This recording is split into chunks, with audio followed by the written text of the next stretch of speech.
What's going on, guys? This is Miasin and welcome to my Mathmech deck profile. This deck is freaking nice. Bro, if you like to play with one card combo decks that can play a bunch of hand traps, this deck is probably for you because you're usually drawing like 2 hand traps, your one card combo, and something else because it's really consistent. You got a lot of one card starters, and you also have a really nice extra deck with a bunch of 2-ofs, just in case your opponent pulls like a Diablosis in order to banish one of your cards, you can still keep playing. So this deck is well equipped to beat just about anything, and it's a very safe bet as well. If you just want like a top at a YCS, this deck is probably for you, honestly. And the other thing is that it's also a glue-eating deck, so if you're a monkey and you have like an IQ of 34 like me, this deck is probably the only thing that you get to play, which is really unfortunate, but it is what it is. At least Konami cares about the lower IQ individuals like us. Anyways, today I'll be, of course, explaining every single ratio, really in-depth, of course, because this deck is a really expert in-depth deck.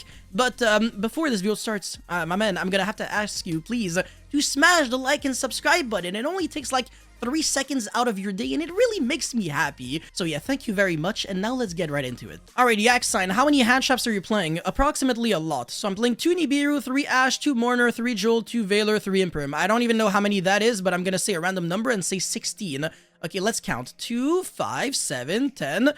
12, 15. Oh, I'm so bad at this game, Bernard. Okay, I was really close though. It's 15 hand traps, which is a lot, but yeah, it could have been more. Actually, was that even 15? I don't even know. I don't even care. But yeah, it's a lot. So it really doesn't matter if you want to, you know, play some other hand traps instead. If you don't want to play Nibiru, and if you want to play like more Ghost Mourners, more Veilers, Ogres, Gamma, whatever, do whatever makes you happy. At this point, I'm really just showing you, you know, how many utility cards you can play while still maxing out on your consistency cards without it being like way too bricky, because obviously you can't play too many consistency cards and you can't play, you know, too many hand traps, because otherwise, you know, your deck is gonna suck ass, and it really won't matter if you actually draw the nuts, because it's never gonna work out, actually. But yeah, so yeah, if you have any questions on these hand traps, make sure you let me know in the comment section below. It'll be my pleasure not to answer anything because, again, for the 10th billion time, you can play whatever the frick makes you happy. Anyways, for the actual Mathmech cards and the extenders and whatever the hell, 3 Paralytic Seed, no shit, this card's really good. Even if you have, like, no more Paralytic Seeds in your deck, it's still pretty decent because it's a free extender from the hand, and if you do have one in your deck, this card is broken. Anyways, 3 Circular, again, no shit, you're gonna be sending Sigma. Majority of the time, sometimes you actually send something else. If you're playing, you know, generic or level 4 access stuff, like Aratama and Sakitama and stuff like that, you might want to play Nabla, but in this build, we're playing so many names that you don't usually need Nabla. Nabla is only there when you can only really have access to Alambertian with no other Mathmech names, and you want to be able to get 3 names off of 1 Alambertian, but most of the time, this doesn't really, you know, come up, so you don't really need Nabla realistically, unless you're really, like, challenging yourself to only play Yu-Gi-Oh! With 1 card, which is slightly stupid, but, you know, to each their own. Anyways, there will never be a world in which playing less than 3 Circular will make sense. 2 Diameter, this is kind of like a preference thing, so playing 1 is unacceptable, because you need 1 for your, you know, turn 1 combo, but you also need 1 for your follow-up play, because otherwise you're never going to be doing anything. This card is really good, you know, as a follow-up play. And early on, honestly, it's always really nice, so I like this card. You can technically play 3 because it's, you know, always a good card in the grind, but at the same time, the issue is that if you draw too many, it's not going to be really good because it also takes up your normal summon, and this card takes up your normal summon, so you don't want to have too many normal summons in your deck. I don't really recommend that, so I think 2 is really good.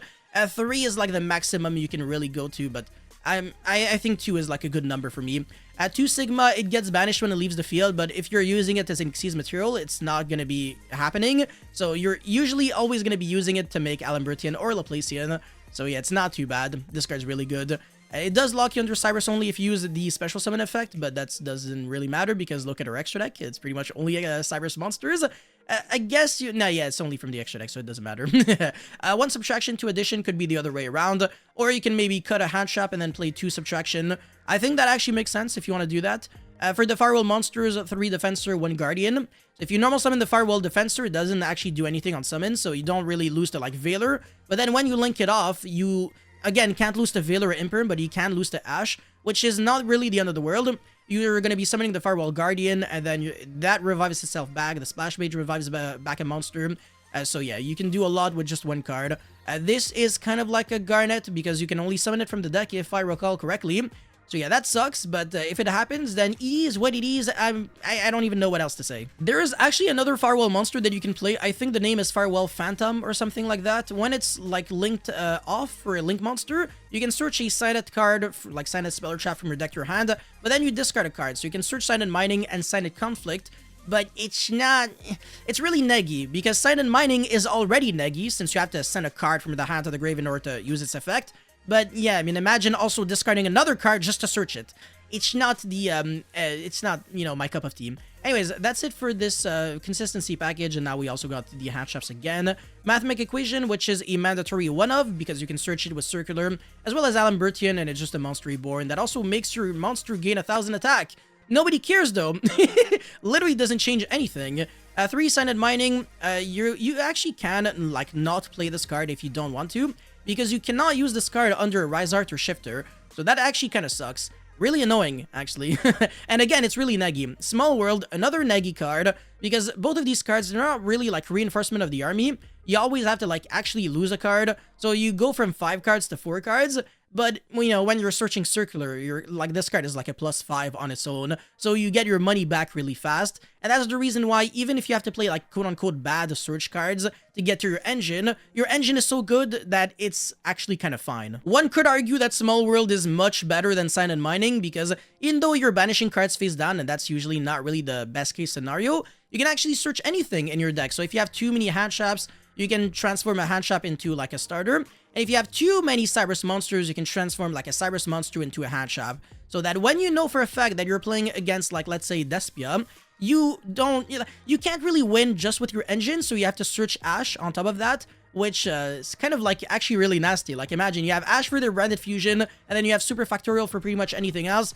They won't be able to do much, and I guess it also works for, you know, other hand traps, but they're not really as powerful. I guess against Super Heavy Samurai, you can search Droll and Logbird, or, you know, post side deck, so post game 1, you can be searching cards like Kurikawa, Kaiju Monsters, or if you want to main deck them, or like Archphoenix Centric, Pancratops, other cards like that. So many options, so Small World can literally search anything in the alphabet. Card is nice. And finally, Super Factorial and Imperm. I mean, am I really going to be explaining hand traps again? No. Anyways, that's it for the main deck. 40 cards, extra deck 15, of course, 2 Alambertian, 2 Laplacian. I want to be able to have like follow-up plays and not just like play one of each, so that after I go through my like turn 1 combo, I can't do jack shit. So yeah, I don't really like that, so that's the reason why they're at 2. Same thing with Access Code Talker. If I get my Access Code Talker banished with Diablosis, I'm absolutely screwed because I can no longer OTK my opponent. So playing 2 ensures that I can always kill him. Transcode Talker is really good, and I can revive it back with G-Golem Crystal Heart. This card's really freaking cool. Decode Talker Heat Soul, obviously, update Jammer for the OTK. Double Splash Mage, same reason for these 2 monsters. And also, again, Diablosis and Kashtira Unicorn. Cyber Sway Kit, so I can search Diameter. Can also technically search Sigma, but that's slightly really stupid.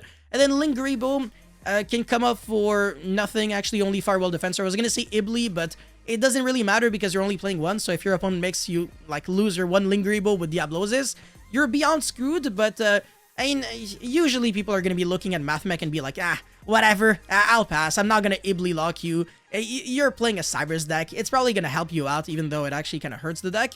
But yeah, so yeah, you're only playing 1. And finally, Salamangreat El Mirage, because if you draw like a hand trap and Parallel Exceed, at least you can normal summon the hand trap, go into El Mirage and then Parallel Exceed, and play from there. Yeah, alright, so I managed to explain absolutely every single card in detail, except that I kind of didn't. Well, actually, I kind of did. Anyways, for the side deck, which is not a side deck, it's an idea section, a Kaiju Monster, Archphoenix Centric, Kurikawa, I already explained that. Nabla, I already explained it, Microcoder, and Sided Conflict. You should look at my combo video if you want more advice on how to play these cards correctly. But a very simple 2-card combo allows you to end on Terahertz, Decode Talker Heat Soul, you know, the Sided Conflict trap card. This card's really insane. As well as Super Factorial, and obviously you're drawing cards with the Heat Soul. So it's a lot of interruptions off of just 2 cards. Really cool. Anyway, Cyrus the Zabworm, one of the cards that you have to send with the Neo Tempest Terahertz. Mirror Logic Aggregator, the other one that you actually should be sending. And then Terahertz itself, Triple Tactic Talents, as well as Tasking if you want to. Tasking in this deck is actually really interesting because if you get a hand trapped, you can set the Super Factorial turn 1 if you actually can't access it. And you can also still use this card under Droll, which is not too bad, and going second is obviously really good because your opponent will obviously always control a monster so that you can search your let's say Small World, Sanded Mining, or whatever else. Or maybe Imperm if you want to negate like a Rise Heart for example. Anyways, Call by the Grave if you are scared of Shifter and all of that BS. Shifter is actually really annoying against this deck. You can't really do much. Honestly, you just have to pass. And just hope that your hand trap kind of get you there. Dimensional Barrier, Summon Limit, Sanded... Well, I mean, these floodgates can actually be searched by a Alambertian if used for materials. But that's never going to happen unless you're playing like Link Disciple, Link Devotee, and all of these obscure cards in your extra deck. You're not going to be doing that though. Anyways, thank you guys so much for watching. Don't forget to like and subscribe, and I'll see you guys very, very soon. Peace.